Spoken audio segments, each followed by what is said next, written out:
Alors, je ne sais pas dans quelle période vous êtes. Est-ce que vous êtes en rentrée de vacances, vous partez en vacances, ou vous êtes en vacances et du coup vous êtes arrêté dans cette église? Qui est en vacances et qui est de passage dans l'église ce matin? Ouais, il y en a. Bienvenue. Bienvenue à vous, soyez bénis parmi nous. Alors, vos affaires sont dans des valises, c'est ça? Est-ce que vous avez pris la bonne tenue? Quelle tenue il faut adopter? Alors moi, mon problème avec les valises et les sacs, c'est que j'essaye de tout prévoir. Donc quand on part pour une journée, par exemple en famille, dans le même sac, il va y avoir un maillot de bain, au cas où, d'un coup, on se trouve devant un lac et les enfants voudraient... Enfin, quand je dis les enfants, je pense à la petite dernière, parce que les grands se débrouillent tout seuls maintenant. Ils voudraient se baigner, il faudrait son maillot et la serviette qui va avec. Au cas où on tarde de rentrer, d'un coup, il y a un orage et qu'il fait froid, un pull, un kawé. Au cas où il fait super chaud, il faudrait une casquette. Vous voyez? Quelle tenue adopter? Parce que pour chaque situation... il y a la tenue qui va avec, vous êtes d'accord? C'est compliqué d'aller à la plage en costume cravate. Essayez de venir à un mariage en maillot de bain. Voilà, on en rigolerait d'avance. Il faut choisir une bonne tenue. Il faut avoir la tenue qui soit adaptée à la situation.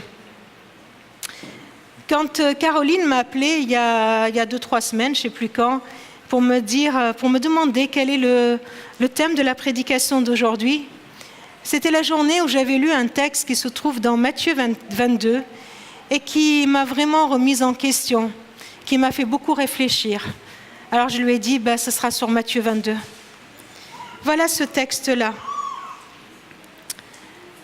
Jésus utilisa de nouveau des paraboles pour parler à ses auditeurs. Il leur dit: voici à quoi ressemble le royaume des cieux. Un roi organisa un repas pour le mariage de son fils. Il envoya ses serviteurs appeler les invités pour ce repas. Mais ils ne voulurent pas venir.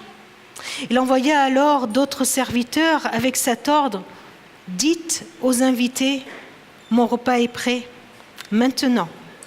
Mes taureaux et mes bêtes grasses sont tués, tout est prêt, venez au repas de mariage. Mais les invités ne s'en soucièrent pas. Et s'en allèrent à leurs affaires, l'un à son champ, l'autre à son commerce, et les autres saisirent même les serviteurs, les maltraitèrent et les tuèrent. Le roi se mit en colère. Il envoya ses soldats tuer ses assassins et incendier leur ville. Puis il dit à ses serviteurs: le repas de mariage est prêt, mais les invités ne le méritaient pas. Allez donc dans les principales rues et invitez au repas tous ceux que vous pourrez trouver. Les serviteurs s'en allèrent dans les rues et rassemblèrent tous ceux qu'ils trouvèrent, les mauvais comme les bons. Et ainsi, la salle de fête se remplit de monde. Le roi entra alors pour voir les invités et il aperçut un homme qui ne portait pas de costume de fête. Il n'avait pas choisi la bonne tenue, lui. Il lui demanda: mon ami, comment es-tu entré sans costume de fête? Mais l'homme ne répondit rien. Alors le roi dit aux serviteurs: liez-lui les pieds et les mains et jetez-le dehors dans le noir. C'est là qu'il pleurera et grincera des dents. En effet, beaucoup sont invités, mais peu sont admis.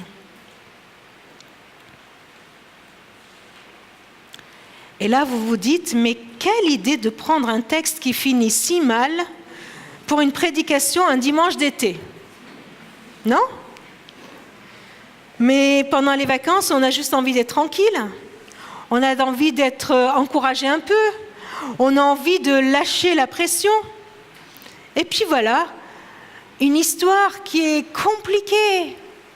Une histoire où il y a en tout cas 2 épisodes qui sont vraiment pas très cool, non? Et puis ça finit comme ça. Ça finit juste, il y a Il y a beaucoup d'appelés, mais peu qui sont élus. Voilà, ça finit comme ça. Quelle idée de prendre un texte comme celui-là. Bon, allez, avouons-le. Dans ce récit, il y a aussi une bonne nouvelle. La bonne nouvelle, c'est cette invitation qui est si encourageante. Une fête qui se prépare, une grande fête de mariage. Et des mariages, en ce moment, on en a un. Ah, au fait, j'ai oublié de vous annoncer que le samedi prochain aussi, il y a des noces. Il y a le mariage de Rudicia et de Walter. Ce ne sera pas dans la salle ici, ce sera en plein air, dans la salle de la Valentine. 2 jeunes de l'église aussi qui vont se marier la semaine prochaine. Et puis il y en aura d'autres, hein. On vous les annoncera au fur et à mesure. Voilà, des mariages, on en a souvent en ce moment, et c'est des temps de fête, des temps de réjouissance. Ce texte nous donne cette image des noces, une image de mariage qui a lieu, et un roi qui invite tout le monde pour le mariage de son fils. Juste quelques petites précisions. En Orient, à l'époque de Jésus, les noces duraient plusieurs jours. Ce n'est pas comme maintenant où, allez, le samedi matin, on passe à la mairie, l'après-midi, on va à l'église, et le soir, on fait le repas de fête. Non, c'était plusieurs jours de réjouissance. Et on pouvait clore tout ce temps de réjouissance par un grand repas de fête pour les noces. On envoie dans un premier temps des invitations, et puis quand tout est prêt, on envoie les serviteurs qui prévenaient les invités en disant « Venez, venez, tout est prêt, ça y est, le méchoui il est bien chaud, tout est prêt, venez ». Cette image de noces, de mariage, est souvent appliquée dans la Bible comme une illustration de la relation que Dieu veut avoir avec nous, que Dieu veut avoir avec son peuple. Dans l'Ancien Testament déjà, Dieu parlait de sa relation avec son peuple comme de la relation d'un époux avec une épouse. Et puis, tout le Nouveau Testament nous en parle. Et puis, Jésus est l'époux qu'il a donné sa vie pour racheter cette épouse qui est l'Église, pour l'unir à lui. Et voilà Christ qui a tellement aimé l'Église qu'il a donné sa vie pour elle et qui veut la parfaire, qui veut la purifier. La Bible nous parle aussi dans l'Apocalypse des noces de l'agneau, cette alliance avec Dieu qui va être complètement accomplie dans les temps à venir, les noces de l'agneau qui se préparent. Et on va faire, dans toute l'éternité, on va faire la fête, hein. Toute l'éternité sera ce repas de noces.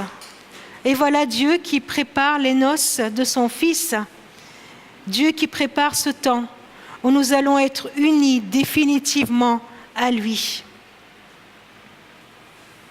Tout dans ce royaume est gratuit, tout est libre grâce, tout on y rentre dans une grande liberté. Mais qu'est-ce qui se passe dans notre histoire ? Le problème, c'est que dans notre histoire, tout ne se passe pas comme prévu. Vous avez vu ?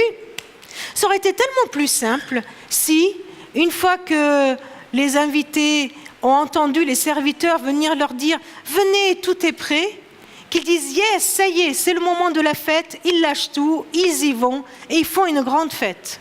C'est ce qui était prévu. Mais voilà, ça ne se passe pas comme ça.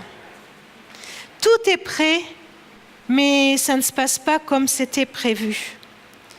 Dans notre récit, nous avons 3 temps qui sont marqués par 2 ruptures. La première rupture, c'est quand ces invités refusent de venir. Ceux qui devaient venir ne viennent pas. Alors on lance une nouvelle invitation, on va chercher d'autres personnes. Et il y a une deuxième rupture. Et cette deuxième rupture, c'est quand le roi remarque d'un coup qu'au milieu de tout ce monde, il y a un gars là qui n'a pas les habits de noces, qui vient là sans les vêtements de fête. Comment comprendre cette parabole ? Qu'est-ce qu'elle dit, cette parabole ? D'abord, dans cette parabole, il y a une lecture historique, une lecture du projet de Dieu. Voilà sa première interprétation. Ce roi, c'est Dieu, et qui a eu les premiers invités pour représenter son peuple. Et c'était le peuple juif. Alors les serviteurs sont les prophètes qui sont allés dire au peuple, venez vous mettre en lien avec le roi, avec Dieu. Mais ils n'ont pas écouté les prophètes. Alors Dieu a envoyé son fils, il a envoyé Jésus sur terre, et puis ils n'ont pas écouté son fils. Et ils sont même allés ils ont persécuté les prophètes et ils ont crucifié Jésus. Et ils ont méprisé les apôtres. Mais Dieu n'a pas dit, tant pis. J'ai préparé des noces, j'ai préparé une fête, ils ne sont pas venus, tant pis. Non. Dieu n'a pas arrêté pour autant son projet. Parce que le projet de Dieu, c'est que la salle soit remplie de convives. Que la salle soit remplie. Alors, il est allé chercher. Il continue à chercher. Il continue à chercher les invités. Il lance son invitation à tous les peuples, à tout le monde. Grand, petit, méchant, gentil, comme nous l'avons lu. Et toute cette histoire, elle est résumée dans ces versets de Jean qui disent que cette lumière, Jésus-Christ, est la seule véritable lumière, celle qui vient dans le monde et qui éclaire tous les hommes. Celui qui est la parole était dans le monde. Dieu a fait le monde par lui. Et pourtant, le monde ne l'a pas reconnu. Il est venu dans son propre pays, mais les siens ne l'ont pas accueilli. Cependant, certains l'ont reçu et ont cru en lui. Il leur a donné le droit de devenir enfants de Dieu. Il y en a qui ont refusé, mais tous ceux qui ont accepté l'invitation sont venus aux noces. Il leur a donné le droit de devenir enfants de Dieu. En quoi cette parabole nous concerne, nous ? Est-ce que c'est juste une parabole historique qui nous parle du projet de Dieu ? En quoi elle nous concerne, nous ? Allez, on va penser qu'à nous. À nous qui sommes ce matin dans cette salle. En quoi elle nous concerne, nous ? Non pas ceux qui ne sont pas venus et qui sont restés chez eux, non pas que ceux qui sont partis en vacances, non pas ceux qui n'ont jamais mis les pieds à l'église, mais nous. Nous. En quoi cette parabole te concerne toi ? En quoi elle me concerne ? Oui, cette parole nous parle de la grâce de Dieu. Elle nous dit qu'il y a une invitation à entrer dans le royaume de Dieu. Mais cette parabole, si elle nous lance ce cri « Venez, venez, tout est prêt », elle nous met devant deux dangers, elle nous avertit, elle nous met en garde, elle nous dit « Attention, à nous qui sommes ici, il y a deux dangers qui nous guettent. Il y a deux dangers qui nous attendent face à cet appel « Venez, venez, tout est prêt ». Le premier danger, c'est de refuser l'invitation.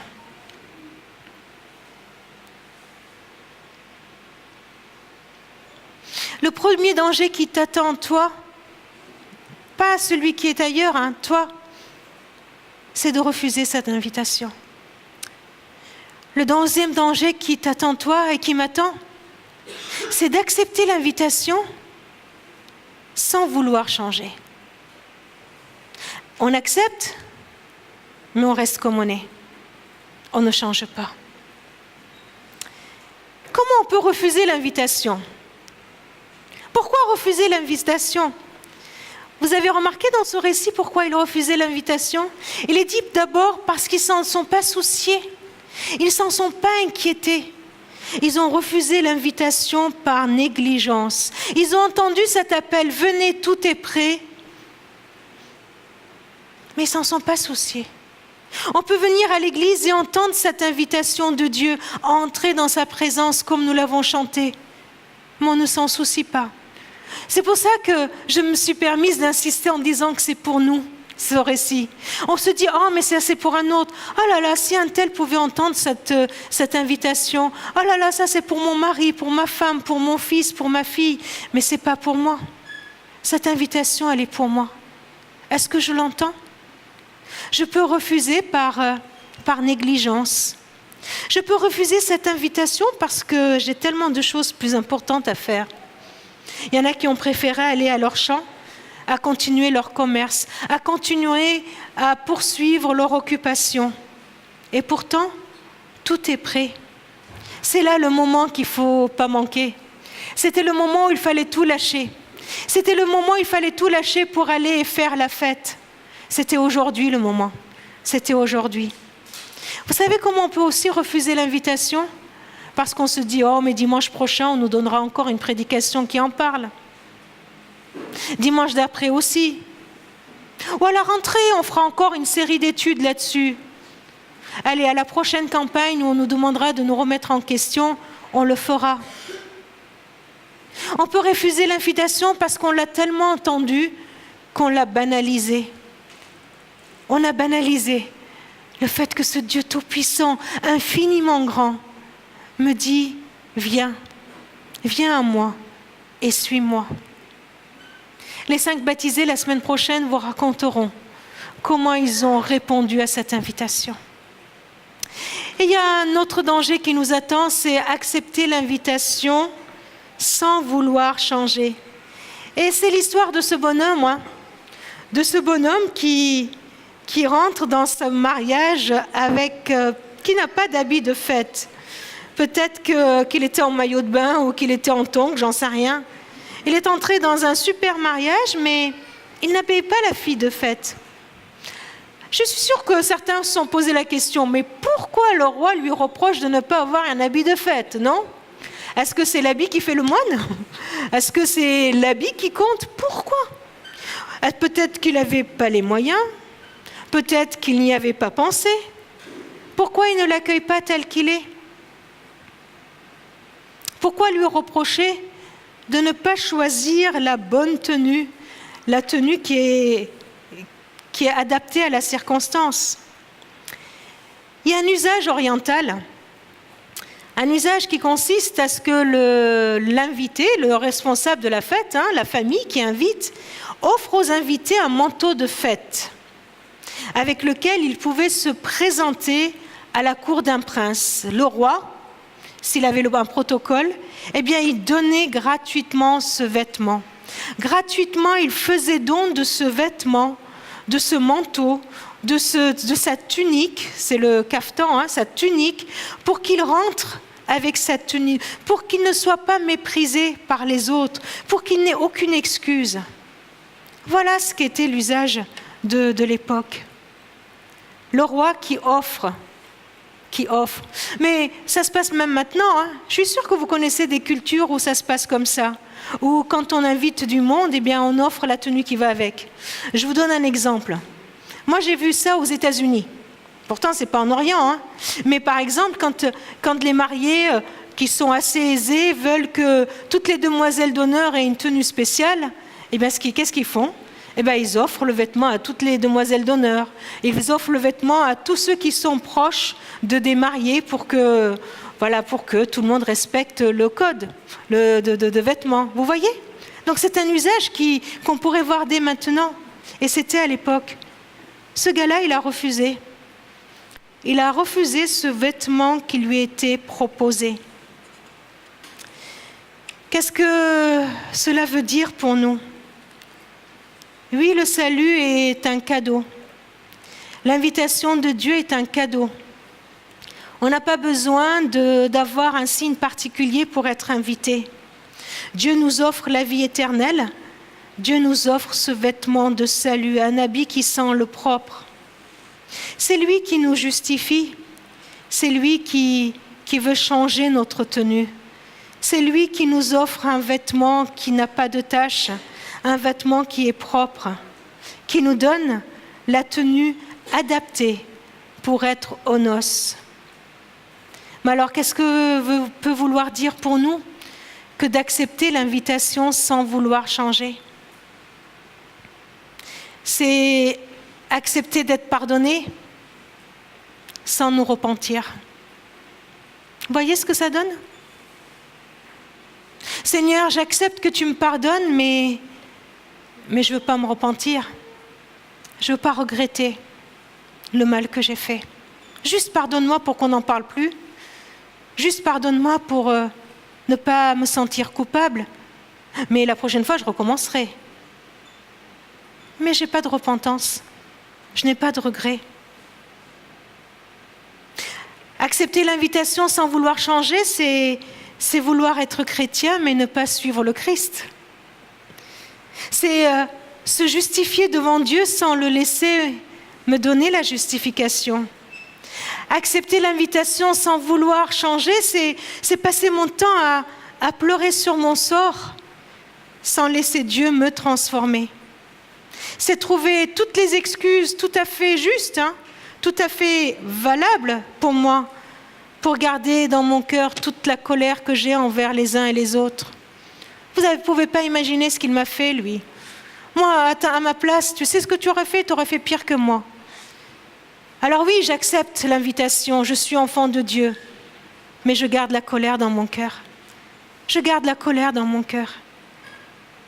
Accepter l'invitation sans vouloir changer, c'est je veux bien suivre le Christ, je veux bien être enfant de Dieu, mais je garde dans mon cœur l'amertume, je garde dans mon cœur la jalousie, je garde dans mon cœur mes blessures, je garde dans mon cœur toutes ces conséquences des choses difficiles que j'ai vécues. Et je ne veux pas que Dieu m'en délivre. Je ne veux pas que Dieu me délivre de cela. On a chanté tout à l'heure, ta grâce justifie. Et moi, je viens devant Dieu en disant, t'as vu comme je suis sympa? T'as vu, je lis ma Bible, je vais à l'église, et on croit que c'est ça qui va me justifier. On a chanté, ta grâce m'a franchi. Et on est là, prisonnier par toute l'amertume qu'on a. On est prisonnier par nos colères, on est prisonnier par nos blessures, et on ne veut pas que Dieu nous change. On ne veut pas que sa grâce nous affranchit. On veut continuer à râler. On veut continuer à râler. On est rempli de plein de bonnes raisons de médire sur les uns et les autres. On est rempli de médisance. Et on est là, on continue à critiquer. Et on refuse que Dieu nous change. On refuse que Dieu nous délivre de cela. On refuse que sa grâce nous affranchisse. On a toutes sortes d'addictions dans nos vies. Et on refuse que Dieu nous purifie. On refuse que Dieu nous libère. On continue à se plaindre sans laisser Dieu nous donner la victoire. On se bat avec nos doutes, on se bat avec nos problèmes et on veut s'en sortir tout seul alors que Dieu veut nous donner la victoire. Il me dit, mais ta victoire, c'est moi qui l'ai, je vais te la donner. Et on lui dit, non, je vais m'en sortir tout seul. Non, je garde mon vêtement de combat, je garde mon vêtement de warrior, vous voyez, et puis je vais y arriver. Et Dieu me dit, je vais te donner un vêtement de victoire, un vêtement de salut. C'est moi qui vais te le donner. Toi, tu vas pouvoir emporter une victoire, mais je te l'offre la victoire. On se bat avec nos maladies. On se bat avec notre cœur, avec nos pensées, avec notre corps. Et on refuse que Dieu vienne nous changer. On reste bloqué. Et alors, on va voir Dieu et on lui dit, mais tu sais, Seigneur, mon opinion est bien meilleure que la tienne. Ma volonté, ma façon de voir les choses est bien meilleure que la tienne. On va le voir, on lui dit, tu sais, moi j'ai des bonnes valeurs. Ce que dit la Bible, je ne sais pas trop, ce truc-là, ça me paraît un peu limite. Mais moi, mes valeurs, elles sont bonnes. Et on ne veut pas obéir à Dieu. On veut garder nos propres idées et refuser de changer, refuser qu'il me change. Est-ce que vous avez un vêtement de fête ce matin? Allez, regardons-nous. Vous me permettez que je vous pose cette question? Prenons 2 secondes. Regardez-vous. Regardez à vos sentiments. Regardez à vos pensées. Allez, on se met devant la glace? Ça vous va? Est-ce que vous avez un vêtement de fête? Est-ce que votre cœur est rempli de fête? Est-ce que vos pensées sont remplies de fête?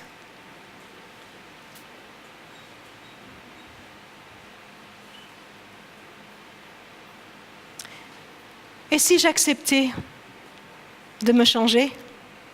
Ou plutôt, si j'acceptais de laisser Dieu me changer? Et si j'acceptais d'enlever ce vêtement d'amertume, de rancune, d'échec, et laisser Dieu me donner son pardon, laisser Dieu me donner sa paix, laisser à Dieu de me donner sa victoire? Je dois accepter d'ôter mon vêtement pour le laisser me revêtir du sien, me revêtir de Christ. Dieu ne peut pas se contenter que je vienne à lui sans vouloir qu'il me change. Dieu me veut tout entier pour lui. Il a écrit à l'église de Laodicée et il écrit aujourd'hui à l'église évangélique libre d'ici, de Valence. Voici ce que déclare l'Amen, le témoin fidèle et véritable, qui est à l'origine de tout ce que Dieu a créé. Je connais ton activité. Je sais que tu n'es ni froid, ni bouillant. Si seulement tu étais l'un ou l'autre. Mais tu n'es ni bouillant, ni froid, tu es tiède, de sorte que je vais te vomir de ma bouche. Tu dis, je suis riche, j'ai fait de bonnes affaires, je ne manque rien. En fait, tu ne sais pas combien tu es malheureux, misérable, tu es pauvre, nu et aveugle. C'est pourquoi je te conseille d'acheter chez moi de l'or purifié au feu pour devenir réellement riche. Achète aussi des vêtements blancs pour t'en couvrir et n'avoir plus la honte de paraître nu, ainsi qu'un remède pour soigner tes yeux et leur rendre la vue. Je réprimande et corrige tous ceux que j'aime. Fais donc preuve de zèle, change de comportement. Écoute, je me tiens à la porte, je frappe. Si quelqu'un entend ma voix et ouvre la porte, j'entrerai chez lui. Je prendrai un repas avec lui et lui avec moi. À ceux qui auront remporté la victoire, j'accorderai le droit de siéger avec moi sur mon trône. Voici encore une image des noces de l'agneau. Tout comme moi, après avoir remporté la victoire, je suis allé siéger avec mon Père sur son trône. Que chacun, s'il a des oreilles, écoute ce que l'Esprit dit aux églises. Ouvrons nos oreilles pour écouter ce que l'Esprit nous dit ce matin. Le Seigneur est là et il frappe. Il ne nous reprochera pas d'avoir une tenue sale, mais il nous reprochera de ne pas vouloir qu'il nous change. Dieu ne nous reprochera pas notre péché, mais il nous reprochera de ne pas lui demander de nous purifier, de ne pas lui demander de venir ôter notre souillure et nous donner un vêtement de salut. Tout est prêt. Venez. Si aujourd'hui nous entendons sa voix, si aujourd'hui nos oreilles l'entendent, n'endurcissons pas notre cœur. Tout est prêt. Change. Adopte la bonne Tony. Quand ? Aujourd'hui. Aujourd'hui. Voulez-vous que Dieu vous change ? Venez. Tout est prêt. Prions et donnez votre réponse à Dieu. Dites-lui ce qu'il veut, ce que vous voulez qu'il ôte et quels vêtements vous voulez qu'il vous donne.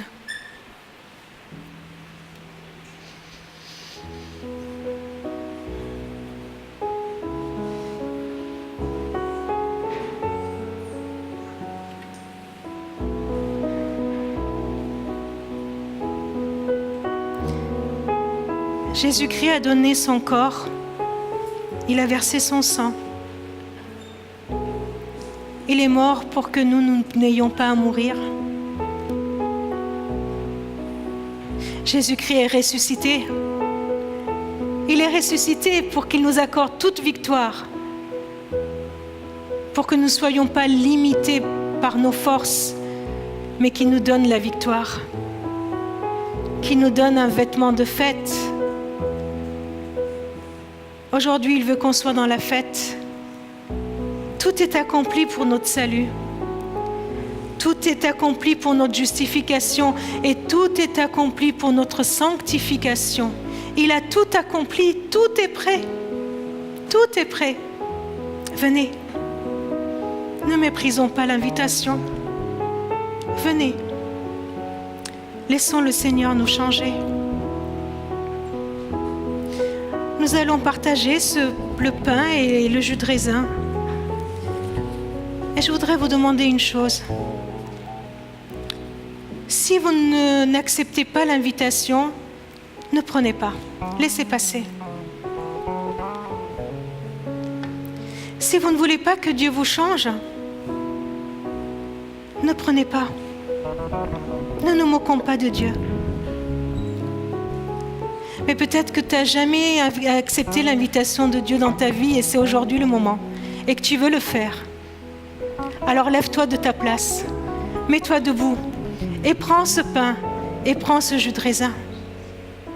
Aujourd'hui est un jour de joie, aujourd'hui est un jour de victoire. Et peut-être que ce matin, Dieu t'a montré quelque chose qu'il veut changer en toi et tu ne l'as jamais laissé faire. Alors mets-toi debout, lève-toi. Prends ce pain, prends ce jus de raisin et dis merci Seigneur parce que tu vas me donner un vêtement de salut. Amen.